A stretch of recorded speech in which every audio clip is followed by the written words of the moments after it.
saints, soldiers, and citizens of heaven. Nah, that's not bright enough to be the S-O-N.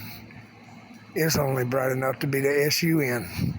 Can you imagine how bright it's going to be when Jesus appears in the clouds?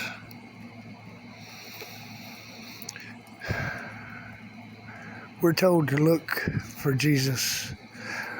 We're not told to look for the Antichrist. We're not told to look for signs, although there are signs. There are signs everywhere. Homosexuality in Pride Month, that's an abomination. That's the abomination that makes desolate. Because a man cannot have a baby and a woman cannot have a baby with another woman. And, well, we see the world getting more and more evil every day. We know his time is coming. Oh, he promises that he's coming back. And he never has lied and never will. He can't lie. Why do I say that? Well, for one thing, anything that he says comes to pass. So if he says the sky is green, well, guess what? It's going to be green. You know, the Bible says that there are signs that show us what the times are.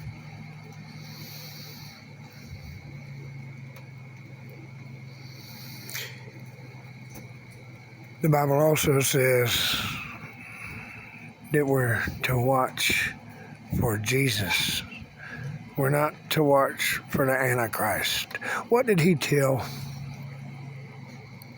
those Pharisees when they say, when he turned over the money changers and stuff and chased everybody, made a whip and started beating people with that whip? Yeah.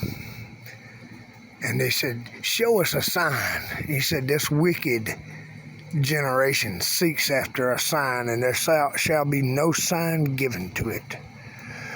Well, the only sign I'm looking for is when he tells me, climb aboard, soldier. It's time to leave this place. And I look forward to meeting you in the air. God bless you, soldier. Keep up the good fight. That's why it's called a fight. And that sincerely shows God's confidence in you, because he wouldn't put anything on you more than you can bear. That's his promise. So that shows that he does have confidence in you. Anything that comes to us has to pass God's approval. God is in control of everything. Satan has to ask permission. Even before Jesus came and died on the cross, you remember the book of Job? Oh, Job had to obey what God said. The devil had to obey what God said. He said, okay, you can do this. Okay, you can do that. Just don't take his life. The devil couldn't take his life, just like he can't take yours, and he can't take mine. And I stand here today in front of you, and I want you to hear this. Satan, you're a moron. Oh, no. No, I ain't worried about him getting me. Jesus said, don't fear anybody except God, who can cast your soul and your flesh into hell. Well, Satan can't do that. My soul's done been paid for.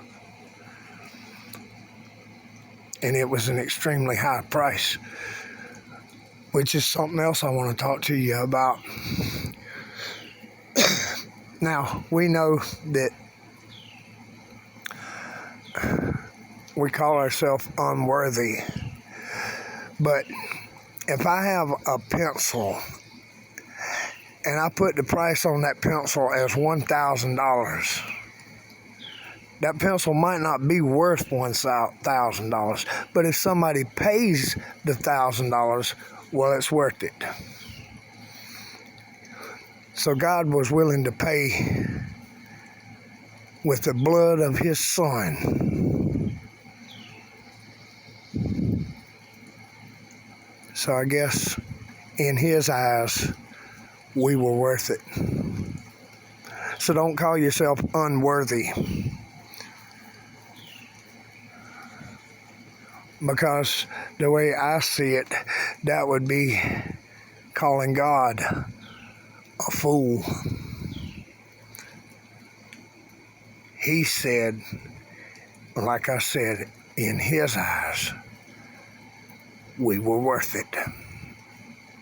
Now, I can't figure that out, and you can't figure that out, but guess what? He's got it figured out. God never did have a plan B. Never had to. Never will. Y'all have a blessed day and rejoice, for the Lord is coming soon. And all those Satan rages, there's nothing he can do to us without getting the approval of God.